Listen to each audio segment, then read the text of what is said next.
Today I'm at this beautiful school where learning isn't just about textbooks, but it is driven by curiosity and projects. This is Tapas Progressive School, a place where children learn by exploring big questions. Every term, students begin with a burning question, something that sparks their imagination. From there, they dive deep into a project that lasts at least 2 months, connecting different parts of the curriculum along the way. Instead of lessons tucked away in textbooks, everything connects to real life. Math, science, art, and language flow together in projects that feel alive and meaningful. Here, a core value is that the entire learning and education process revolves around the child's needs and it is child led. Students aren't just passive learners, they take the lead. They decide what matters, whether it's exploring if they should have uniforms, raising funds for a cause, or working on ideas to solve problems in their community. Their choices drive their learning, giving them a real sense of ownership and agency. And sustainability is at the heart of it all. Children learn to eat mindfully, reduce waste, respect materials, care for the environment, and be thoughtful about the impact of every decision. And I think what I love the most about Tapas Progressive School is the fact that children here are just happy, relaxed, and ask the most beautiful and the most interesting questions.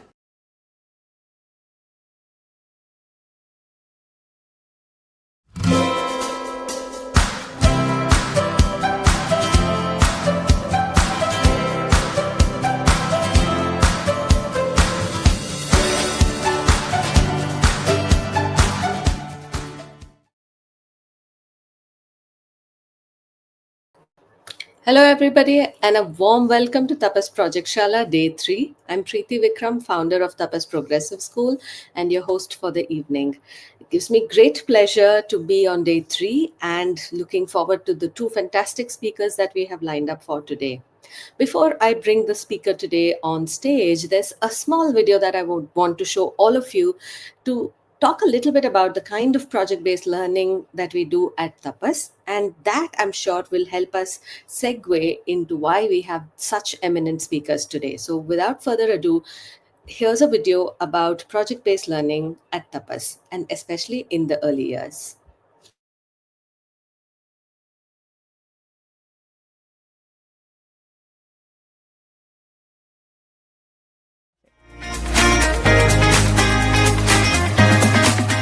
The learners themselves spoke to each other and tried to be confident in what they were doing. So the project started with them first exploring the cafe, which was close to the school.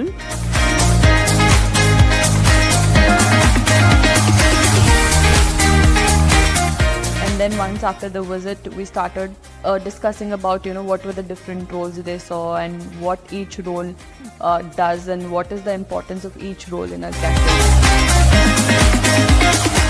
When the menu calendar comes and he tells the order to me, I will write.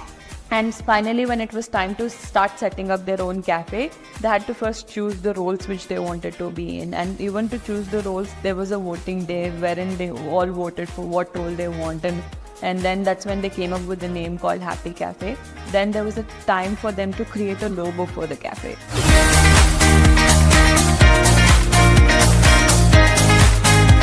The voting happened, and the voting happened twice because both the times the logo or the got tied. Krishna suggested them, why not to combine both the logos together. And we have a great artist in our class called Danvita. So she took up a challenge and she designed a logo. I didn't know that they would take this role that seriously when they have to deal with live customers. So watching them do what they are doing is just, worth every effort we've put as a facilitator from past 3 months. It is so good when the customer would leave something behind. They will bring the rule book and say the rule of the cafe is you're not supposed to leave anything, left anything in the plate. Okay.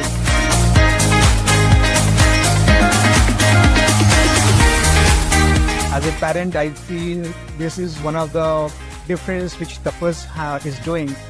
My experience here was wonderful. The kids are really organized and they know their roles, which is very good to know. Even the taste of lemonade was really awesome.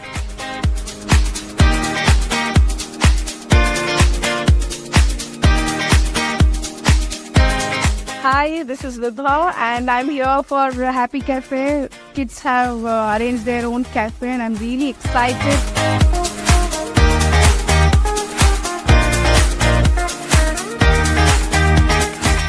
I've just had a wonderful meal at the Happy Cafe.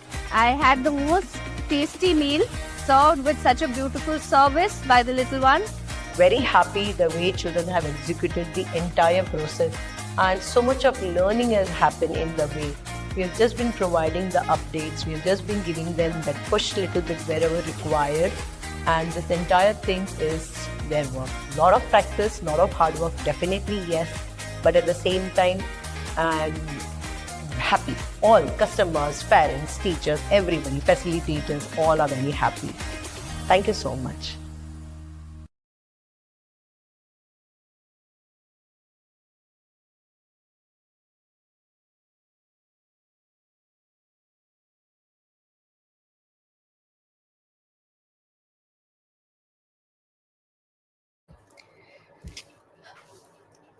Warm welcome, Swati ma'am.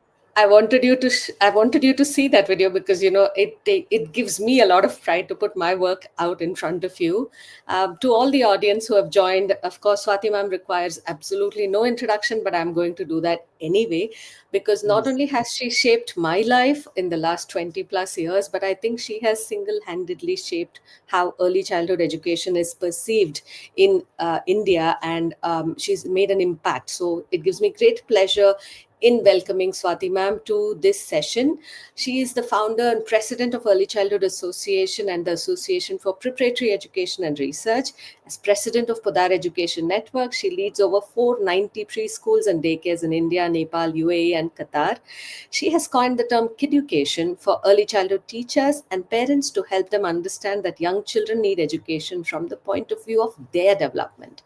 She is also an expert on the global think tank of Kidzania. In her career spanning over 34 years, Swati ma'am has authored many books for parents, teachers, and children. Her most recent works are two books on coding for children and books on educators like Jijubai Badeka, Frobel, and Vygotsky. She's helped train more than 3 lakh children on Good Touch, Bad Touch, and over 60,000 teachers on POXO. She is a globally awarded early years leader. Wow, it's an absolute pleasure, ma'am, having you over. And I'm so excited about today's session. Now it's all up to you. The stage is yours. You know how I get embarrassed when anybody introduces me. So thank you for embarrassing me, Preeti. But I was so happy to see that video because that's play. That's play in action. You know, we think play is all about toys and games and stuff like that. But this is it. When you learn about life in a playful manner, you integrate all subjects together. And that's exactly what they did in that little cafe project. You know, there was art, there was maths, there was social skills, there was responsibility, so much more. So congratulations. I think this is where we need to head when it comes to education. We need to make this experiential for every child. Really, really proud of you, Preeti, really. Thank you so much, ma'am. Makes me very happy. Over to you, And ma'am. thank you for the topic that you gave me also. I love the topic. It's called The Serious Business of Play. It's not just time pass. And I think by that video that you showed, it clearly said that that kind of play-based learning appeals to parents, appeals to teachers, and definitely is impactful on children. So I'm going to keep my presentation very short and sweet. I've just got a few slides, after which Preeti and I are going to have a chat. And you all are all most welcome to ask questions because play is something that we all love. We all love to have it in education. And I won't say let's limit it only to early years. Play should be there in every possible stage of learning. I know we are still grappling to bring it in the early years, but let's look at what Einstein said. And isn't that what every parent wants their child to become? The future Einstein. And Einstein said that the play is the highest form of research. So I think that sets the ground for us. Let's see the next slide. Uh, a common question that parents ask is play necessary? I want you to look at this slide carefully. Um, Look at how, as adults, we are sometimes not able to do simple tasks. We don't know whether this will fit in this, etc. And this is exactly what children learn through play. So play needs to stop becoming a reward. Do your homework and then you can play. Play is not a reward, play is a right. And it's an intrinsic need of children. When they want to learn something, they'll turn towards play. Let's see the next one. My point today is that I want all of us to understand that when we talk about play, we should also know about its developmental stage. Because if you read on Parton's stages of play, they're very clearly mentioned that there are stages like unoccupied play, solitary play, onlooker play, parallel play, associative play, cooperative play. Why are these necessary? Because sometimes in schools and even at home, parents tend to judge children on the way they play. We want them to start sharing early. We want them to, oh, my child is not waiting for their turn. We need to understand the stage of play so that we don't judge children and we are aware of their developmental stage even when it comes to play. It's okay if a child wants to indulge in onlooker play. Onlooker play means I will watch the others play and I will participate when I feel attracted to it. So, if you study Parton's stages of play, you will realize there are so many ways in which we can support children even in play. Let's see the next slide. Also, very, very important for us to understand that when we say play is the research of what children do, play has a very deep connection to the brain. And I love this visual. I love this visual because it tells you that there are four parts of the brain. I'm not going to go into details, but the brainstem, the cerebellum, the limbic system, and the prefrontal cortex. And this slide so beautifully explains that let's look at them as the four cities. And how would you join these four cities? Because these are the four most important parts of your brain. How would you join them? How would you reach them all together? And that's through play. Because play creates the natural pathways to reach these areas. And when you study these areas in detail, you will realize that these all contribute to learning. These all contribute to memory. These all contribute to a a confluence of emotions, learning, interest, focus, memory. And how does it all happen? Through play. Now, I know a lot of us as educators and parents think that we have five senses. We actually have eight. And it's these three other senses that we don't know about or are never taught about, which are used the most during play. They are the vestibular sense, which means you see children doing balancing. They want to balance on this, they want to try and see if they can stand on that, etc. That's their vestibular sense. Then you have the proprioceptive sense. Proprioceptive sense means, am I able to lift things? Am I able to push things using force? How is my body in connection to my surroundings? And then comes your interoceptive sense. Do I know what I am feeling inside? So when I climb a tree and I start getting breathless, I know I want to stop for a little while. Stuff like that. Or if I'm hanging on something and my hands are sweaty, I know I have to hold harder. So these three senses are developed through play. And it's these three senses which are linked directly to learning. Let's see the next slide. There are a lot of people who say, but my child plays on the mobile phone. So let's be very clear. Even the latest Disney movie, the latest Toy Story, the villain in the latest Toy Story 5, the villain is a tablet. And all the toys are fighting against that tablet. So I'm very happy with Disney for saying it out loud that tablets and screens are not play. They will never contribute to play in your child's life. And if you read up on it, the kind of play that children indulge in with mobile phones, etc., is not helping them in any way. In fact, that kind of play is detrimental. Let's see the next slide. Piaget. I'm very fond of Piaget. I know he has his own set of critiques, and I said the word critique and not critics because you cannot criticize his research. Um, and he's the one who gave us that lovely sentence, play is the work of childhood. And that's it. If you and I say that my work is teaching, or my work is an engineer, my work is an architect, then what's the work of childhood? It's play. And if you study his theories, especially read about his play schemas, let's see the next slide. His play schemas talk about the 9 kinds of schemas that you will see in the play of every child everywhere in the world. So, all around the world, children play in the same manner. Why do they do that? Because that's the link to their brain development.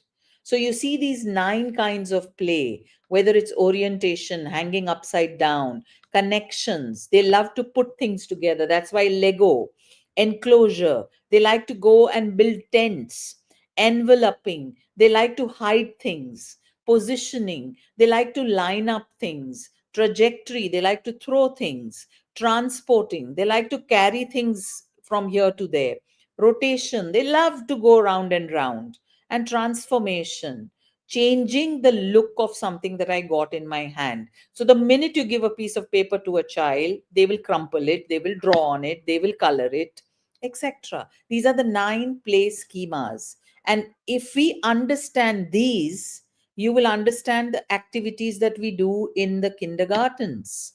And why do we do those activities? Because they are linked to the way children learn, and they are linked to brain development.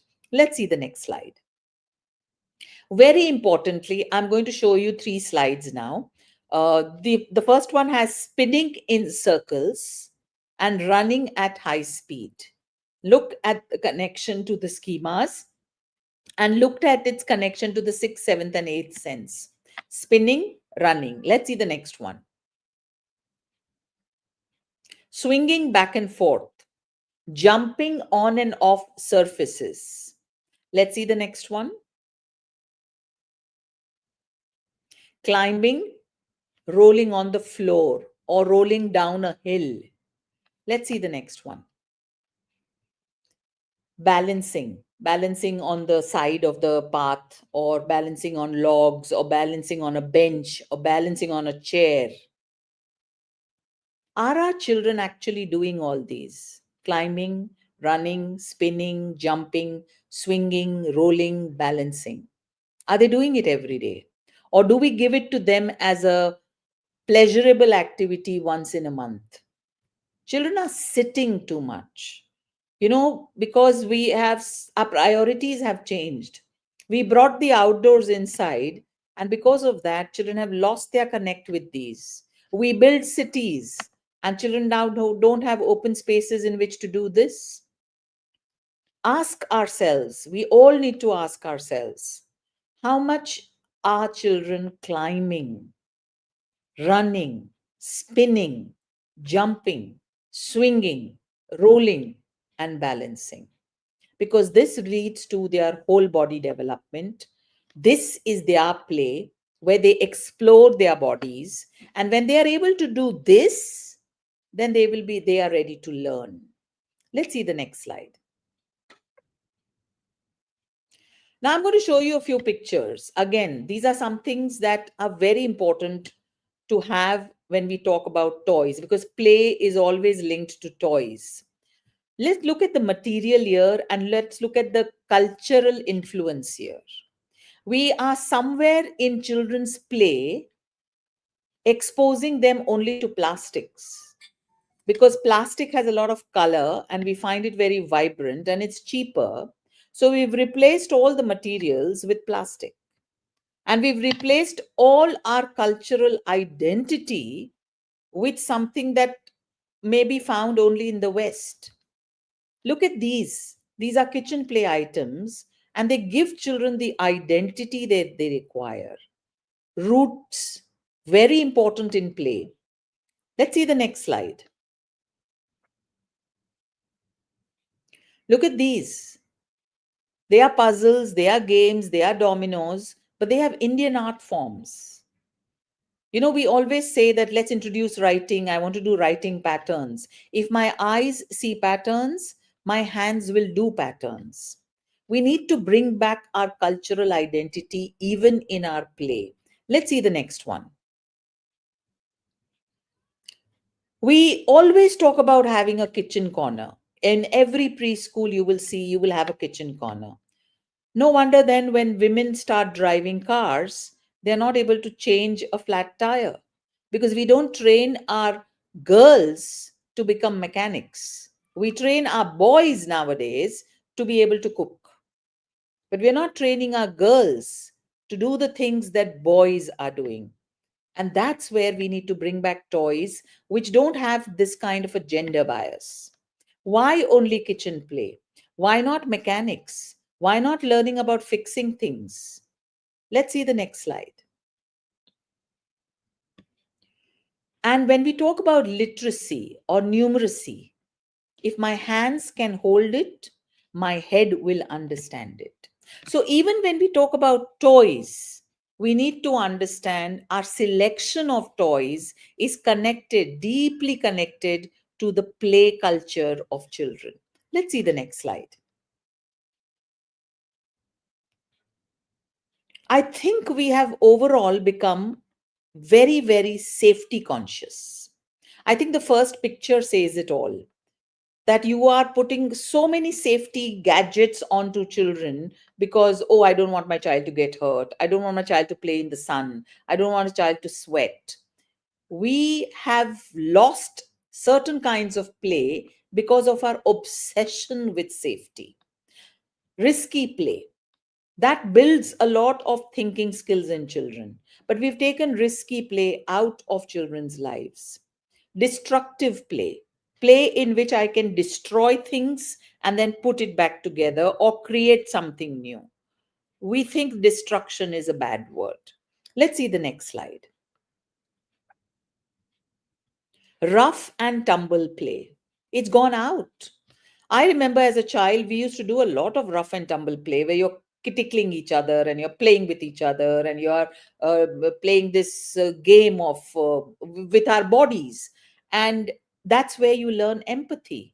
That's where you learn to read the other person's cues, that this person is uncomfortable. I should stop doing it. Or we used to have our silent signals that if I put my hand up, you will stop doing it. Risky play, destructive play, rough and tumble play, gone out, vanished, extinct. Let's see the next slide. And then we have replaced children's play material with the latest play material. But then we have to ask ourselves, do they teach the same skills? So we can't just keep on replacing things by saying, oh, there is a new model available, so I think I'll bring in the new model. No, it doesn't work that way. Some things just don't change. Like the play schemas. Even when Piaget wrote about them, till today, if you will observe children play, you will see these 9 play schemas. So it's very, very important for us to understand that play is the switch that lights on learning. So if you want learning to happen, you have to switch on, and that switch is called play. Let's see the next slide. I did a research to understand what kind of toys are used in every state of India. And I prepared this poster. It's called the Traditional Toys of India. And I was amazed to see that there were toys made of hay, there were toys made of seashells, there were toys made of very delicate materials, which can, if you drop them, they can break, wood, and so many other materials. But as I said, we only end up giving plastic to our young children. And when I spoke to urban school teachers that why are you not using these toys, they said we are afraid children might break them. And then I asked them a very relevant question, that tribal children play with these toys. So that means they are much smarter than our urban children because they don't break them. Is that what we are trying to say? We need to understand and bring back what Montessori taught us. She said, If you demonstrate how to use a particular thing to a child will know when they have to use it with, uh, you know, uh, by being careful. So we cannot just keep away things from children's environment because we think they're going to break it. No, children are never wired like that. If something belongs to me, I will not break it. I will take care of it. Let's see the next slide.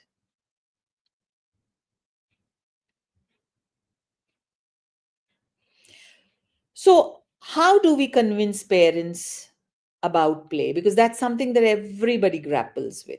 Everywhere you see, people say, teachers say, parents don't want play, parents don't understand play. And I think that's where we have to work harder. We have to explain to parents how it is linked, how learning is linked with play. So, what I did was I connected Piaget's play schemas to how these schemas actually prepare children for learning. If you want, I can send these posters to Preeti and she can send it across to you. And you can display them in your schools because it actually tells a parent that when I talk about orientation, as play, is my child going to use the skill of orientation in writing? Yes, your child will. Because at what point does the pencil curve? At what point do I have to drop or make the pencil go on the paper? This is all linked to orientation skills. So each of these play schemas have been connected to how children will use them in later learning. Let's see the next slide. Use posters like this. I love this. They have a Facebook page, we schoolhouse, I think they are called. I love their posters. You don't even need to create them. They have made such beautiful posters. Use them, educate parents about it, and they will understand because they too care for their children. Let's see the next one. And definitely one sentence which has always worked for me is that if play is the engine of learning, then how can you have your child's learning without an engine? How will your child's learning train move without its engine? If you give this understanding to teachers and to parents, play will never disappear from children's lives. Let's see the next one.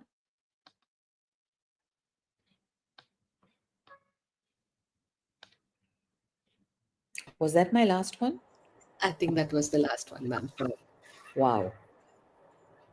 So I think when we talk about Preeti, when we say time pass, um, time pass is also good, because sometimes play creates a kind of a boredom in children when they are bored of their toys, that they start doing other things with those toys. And that's when creativity creeps in. So thank you very much for always being this advocate for play. And I think Tapas is doing a wonderful job. Thank you so much, ma'am. So many things to learn and unpack from what you've just done. I think you've gone through 22 slides. It didn't even seem like so many because it was so engaging and we learned so much from that. I have a few questions and I'm going to invite the audience also to type their questions in. While they're typing in, I have a few questions that I Sure, think sure. everybody needs your answers. First question, I think fundamentally, why are we still treating early years as preparation? I think why are we still not understanding that education happens even in the early years? Your take on that, ma'am. So, two reasons. Uh, we call it preschool, and we shouldn't. Because when you say preschool, it says it's a preparation for school. So, naturally, a parent feels that, okay, then if you are going to, my child is going to come to you, then start reading, writing, and number work. Otherwise, it's not going to happen. And number two, uh, if you see the Indian knowledge systems, if you read about Chanakya, even Chanakya spoke about early years. But I think somewhere in the middle, we got quite lost with the middle and the later years. and we forgot the importance of early years. Preeti, let's look at the history of early years in our country. 1920, Gijubai Badeka sets up the first Balwadi. That's before independence, which means before independence, we were very focused on our early years education. But what happened after 1947 is that because we were a new independent country, we were struggling with our own economy. We had to focus all our resources and budgets on creating the youth who will then work to bring up the country. And that's where we went a little askew. All our budgets after that focused more on the college education. Parents started saving for college education, and nobody thought that the early years matter. They think if my child can go to college, my child can get a job, and my child is set. But they don't understand to go to college, what are the skills required, and that foundation is laid in the early years. Absolutely. And like you mentioned, ma'am, the three additional senses which nobody talks Yeah, about. And unfortunately, it develops in the early years. And that is something that absolutely. gets missed out. And yeah, I think that was a fantastic point. Um, what are some myths about early learning, especially when it comes to, like you said, thinking about education as preparatory stage? And what can schools do to correct them? So, number one, for most importantly, now we live in a world of social media, Preeti. And I feel depressed when I see some of the reels that schools put out. Um, don't turn this stage of life into something to laugh about. Don't do wrong things to children. Have you seen the latest reels being posted by most schools where they say that because parents are worried about mobile addiction, so we are Mm, doing in our school an activity in which we paint the children's eyes black and then show mm, them a mirror, and so that children will get scared that their eyes will become like this. I mean, if preschools don't understand about the impact of fear on a yeah. child's brain, okay, now let's understand this. They're very happy to create these fearful videos, but they won't Mm, create a happy story through which to tell the children about this. The impact would be better through a story. The impact would be more intrinsic through a story. If you tell me a story, and in that you train me not to use a mobile phone. But no, we want to use fear because fear is instant. Fear, we feel will, the child will pick it up like this. So that's a myth. That's a myth that we all need to come out from, that we have to have education in the early years to be fearful, to be mm, stressful. If you're not doing more, just yesterday I spoke to one of my franchisees, and she said the other school has 22 books. And I said, is that our myth about early childhood education? That if you have 22 books, then you're doing a good job. And if you are not able to convince the parent that those 22 books are wrong, mm. then somewhere we are not doing a good job as an early childhood educator. So there are so many things first we have to change in our sector, that Yes. understanding. And I would say two words. This is where I say I want the world to learn from India. Two Mm, things. Gijubai Badeka spoke about Varta and Ramakda. Now, those are okay. Gujarati words. Varta means story, and Ramakda means toys. So he said Mm, two things required in education: Varta and Ramakda.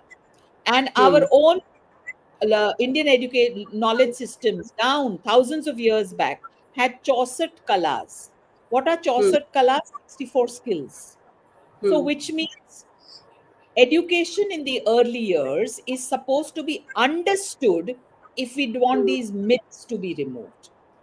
We just feel that by visiting other countries, by taking things from them, we will make it better.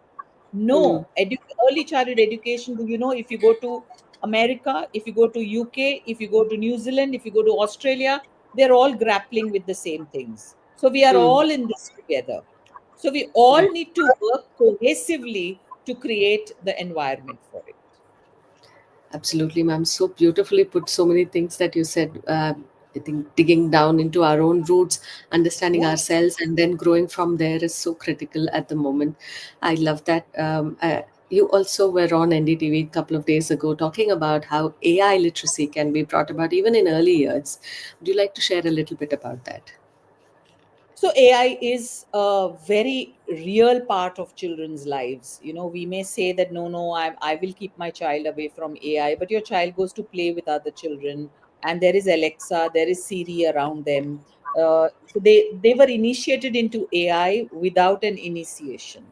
So AI just creeped up around them, and we are. What's our worry about AI? If you talk to any adult, they're very worried about AI, that they know the world will not be able to use AI properly. They will do this, they'll do that. That's where we felt, as the Early Childhood Association, that it's important that we come out with tools.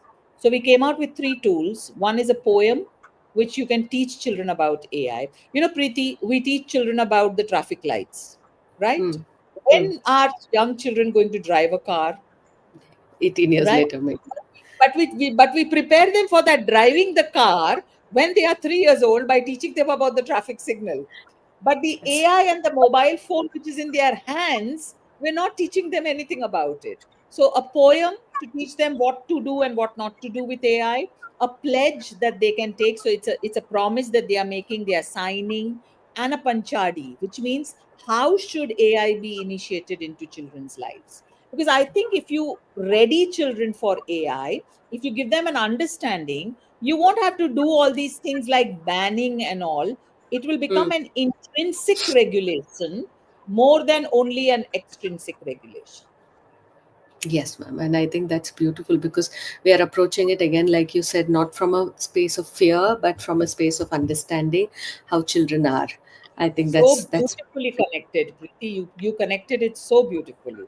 I think our first instinct as humans is always to create fear about something. Let's ban something. Let's stop something. Let's scare them about it. yes, ma'am. There are a couple of questions from the audience. I'm going to put this one up. Um,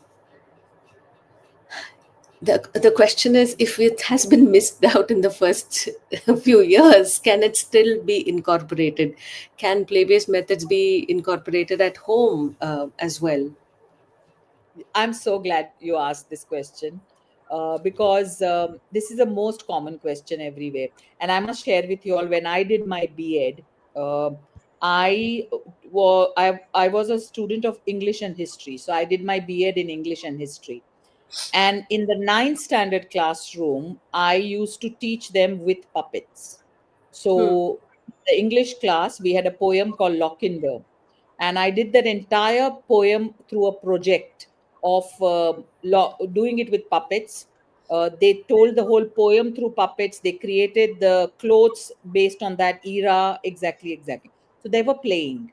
So it's our somewhere rigidity that we Hmm. feel play is only for young children in the preschool.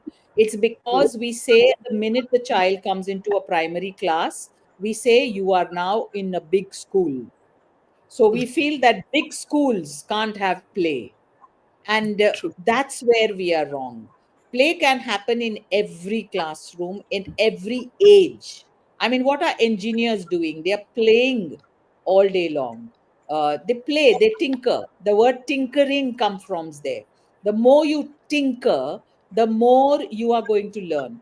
And I must recommend a book called Play, Hmm. by Dr. Stewart, where he says that he did this research on inmates, prison inmates, and they realized that because they didn't play in their early years, they were not able to think correctly, they were not able to reason correctly. Another example that everybody will understand: if you give a mobile phone in the hands of your old parents, they will hesitate to do something with it. They get scared that I might break it.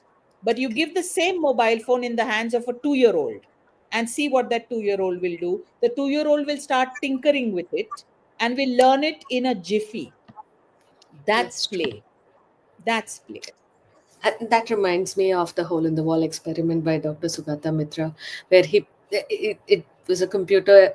It was put into a village inside the wall, no instructions given, and students just went ahead. They figured out how to use it, and within a month's time, these children who didn't have any English were able to navigate and play games on that computer. Nobody had to give Absolutely. instructions, and I think that's the power of play that you mentioned, That's ma'am. the power of play. Play means the ability to do things my way. The play means the ability to make mistakes. Play means if I've made a mistake doesn't mean I can't start all over again. That's play.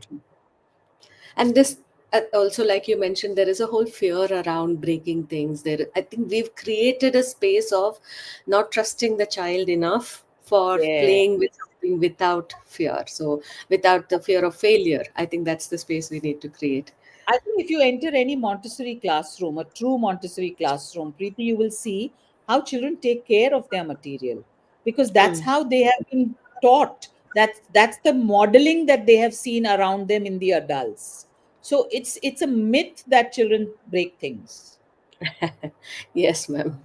Ma'am, there's another question I put up on the screen. Should there be some control or regulation of what kind of toys are available in the market? Some regulation around their material age group? Should parents be educated what to buy? Sugandha, what a beautiful question. One of the first things I feel that needs to be banned is when you go to a toy shop, they ask you for what age you want. And then the second question they ask you, boy or girl. What have toys got to do with age and gender? Tell me that. And yes, definitely there are certain toys because Early Childhood Association does product quality audits. And we have audited the toys of so many companies. Uh, we have to bring in some law. I feel you're very correct because junk food is being peddled in the form of toys. Incorrect labeling, which children are going to read, is being peddled in the name of toys. Nature toys where the child will just sit and watch something on a video is being peddled. So yes, I'm very happy Sugandha asked this question. I think this is something we should take up and we should have some regulatory body even for Mm. toys because they are just going to be bought by parents and given to children. Yes, ma'am. And when you spoke about gender toys for each gender, I remember that I had such a big problem with the Kinder Joy eggs that used to come. There Oh used to be the my pink God. and the blues, and I'm like, I don't know why that was even required. And then the toys within those pink I'm a ones. little against Preeti associating a toy with food, whether it's Kinder Joy or whether you get something in McDonald's as a freebie toy in your food, this thing. I mean, there was a child in my class, and he's quite old now. He, and his mother shared with me that look at how he's thinking. He got this toy. Used to get these freebies in McDonald's when you buy something like a kid's the thing. So it was a chicken. It was a chicken, and she had a frying pan in her hand with an egg in it. And it seems her son started crying when he saw that. And she said, "But it's a toy. Why are you crying?" So he said, "Can a mother eat its own baby?" So think about it. It's a chicken holding an egg on a frying pan. So this is what toys are doing, and children are at that literal stage, according to Piaget. They have Hmm. centration and literal thinking. So naturally, a child is going to literally think that, hello, an egg is also a baby chicken. So how is this mother eating its own baby? So yes, toys need to be regulated. There's another question on writing, ma'am, and this is a two-parter. I think this person was putting it into two messages. 6-year-old learns beautifully through play and hands-on experiences, but completely resists writing. As a parent, I wonder how much to honor her natural style versus introducing formal skills. How do we support children like her without turning learning into pressure or disengagement? So I think the minute you say, okay, now let's stop playing and let's start writing, that's where you created a distinction that writing is not fun. Mm. A lot of times we do that, that it's okay, it's now put your toys away, it's time to write. Why don't you make writing into a play activity? Like you saw that video of Tapas where they were creating their own menu. So you create a whole play scenario at home, and in the activity you integrate the writing part. to the level at which she is interested. So if your child is still at a stage of writing patterns, you can say, okay, you're going to scribble the design on the menu for me, and then I'll write down the menu. So like that, when you make it interesting, and when you make it something that, there are some children who are very intelligent, and they don't find the purpose in doing that activity. So they feel that making me write this A 5 times, what's so great about it? You understood that? So when you Yes. give them a purpose in that writing, instead of just writing in a book, you help me write on something else. You help me write on a greeting card, on a table mat that we are preparing for ourselves. Slowly, the interest awakens in the child about writing, and then you can explain to the child that sometimes we also have to do things like formal writing. So this Mm. time we will do a little bit of formal writing. And many children love games. So buy these sand timers that you get on Amazon, and let the child race with the sand timer. That can you write A 5 times by the time the sand comes down? So when you make things game, you're Mm. actually gamifying writing. You understand? But in a fun way. So when you do that, she will see the direct connection and link between play and writing. Absolutely. Ma'am, this is something that I have learned from your earlier sessions, where you had mentioned that if children don't see good writing, they can't write. So they also need to see the parent writing at home or the facilitator Absolutely. writing at home. So I, Absolutely. I think we will don't see, children don't see us writing these days, Preeti. How much do they see us typing? yeah. We are also typing, and that makes this child who are actually intelligent wonder that why do they want to keep me away from typing while they type, but they want me to write. Yes, ma'am. I think we have time for this one last question. Sure. This is don't we need some serious education for nannies who become Oh, yes. primary caretakers? And then Oh, how yes. most of these nannies will instill fear in our kids? I fully agree with this, Sugandha. We are giving our children in the hands of completely untrained people. And when I train nannies, I always tell them, don't bring into your work the way you were parented. You Mm, understand? So what they bring is that if my mother used to hold me like this while brushing my hair, then I can mm, also hold the child like this. You understood? Simple things like they blow on the soup spoon before feeding your child. They don't understand that their germs are going on to that. So mm, simple things like this, when you try to make them unlearn, it becomes so difficult for them, but it's necessary.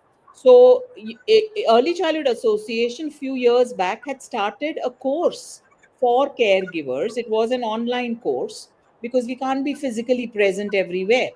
I think we need to revive that course because, yes, our dependence on nannies has increased and will increase. So, I think we should also train them. And I think Sugandha has given me now that right motive. Yes, we have to revive it. I think we will all be better off because of that, ma'am. That will be a great initiative. Absolutely. This conversation can go on for so long because we love listening to you, but unfortunately we are out of time, and this is what we have for today. Thank you to the audience for joining in and keeping the whole session so engaging by asking all these questions. Swati ma'am, as always, a great pleasure listening to you, learning from you. Very, very thankful that you agreed to do this for us, and hopefully see you very soon at Tapas. I'm So going to much. extend an invitation. Preeti, I'm Thank you. very proud of the work that you are doing, and keep inspiring. And thank you to all the participants who were here, and would love to hear back from everyone because we can only bring this play back if we all work together and play together. Thank you. Yes, ma'am. Thank you, ma'am. Bye.